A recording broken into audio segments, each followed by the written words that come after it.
लेकिन पहले महायुद्ध से जुड़ी ग्लोबल फिक्र ध्यान से देखिएगा। आज फिक्र की शुरुआत उस खबर से जिसमें पश्चिम एशिया में रहने वाले करोड़ों लोगों का भविष्य है, क्योंकि खुद को एक दूसरे का बेहद करीबी दोस्त बताने वाले ट्रंप और नेतन्याहू में ईरान युद्ध को लेकर गंभीर मतभेद हो गए हैं।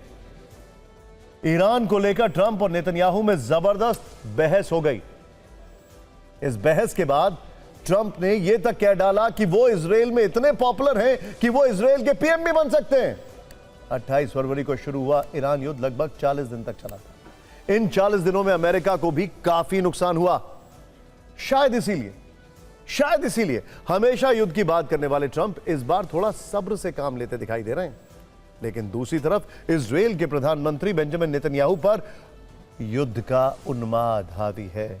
अमेरिकी वेबसाइट एक्सियोस ने सूत्रों के हवाले से दावा किया है कि ईरान को लेकर ट्रंप और नेतन्याहू के बीच नोकझोंक हुई है। एक्सियोस ने अपनी रिपोर्ट में जो डिटेलिंग दी है वो काफी चौंकाती है। इस रिपोर्ट के अनुसार ट्रंप नेतन्याहू में टेलीफोन कॉल पर जमकर बहसबाजी होती है। कॉल के बाद नेतन्याहू काफी नाराज और बेचैन नजर आए।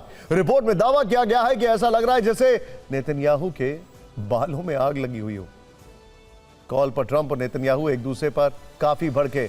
सवाल यह है कि क्या अब नेतन्याहू ट्रंप को नहीं सुनेंगे, वो अपनी मनमानी करेंगे? क्या अमेरिकी सपोर्ट के बिना इजराइल ईरान पर हमला कर सकता है, या फिर आखिरी वक्त में कोई बड़ी डील इस तबाही को रोक देगी? लेकिन यह भी जानना जरूरी है कि आखिर ट्रंप और नेतन्याहू में किस बात को लेकर झगड़ा इतना ज्यादा गंभीर हो गया। देखिए, ट्रंप चाहते हैं अमेरिका और ईरान जल्द से जल्द एक लेटर ऑफ इंटेंट पर साइन करें।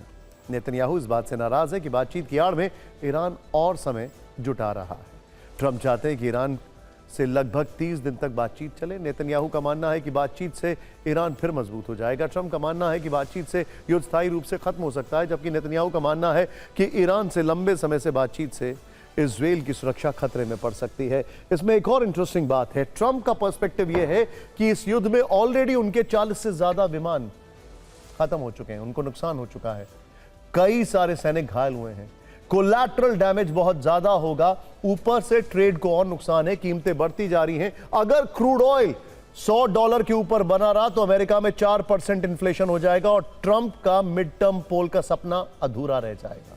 नेतन्याहू को इन सब से मतलब नहीं है। ऊपर से ट्रंप के ऊपर मिडिल ईस्ट का दबाव है कि हज की यात्रा शुरू होने वाली है, कैसे भी करके इस हज में बम्बार्डमेंट नहीं होना चाहिए।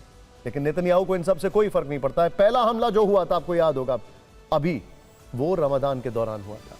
ट्रंप अब ये मानने लगे हैं कि ईरान को पूरी तरह घुटनों पर लाने के बजाय उसे कंट्रोल करना ज्यादा बेहतर रास्ता है, जबकि नेतन्याहू कह रहे हैं कि ईरान हर बार बातचीत के बहाने समय खरीदता है।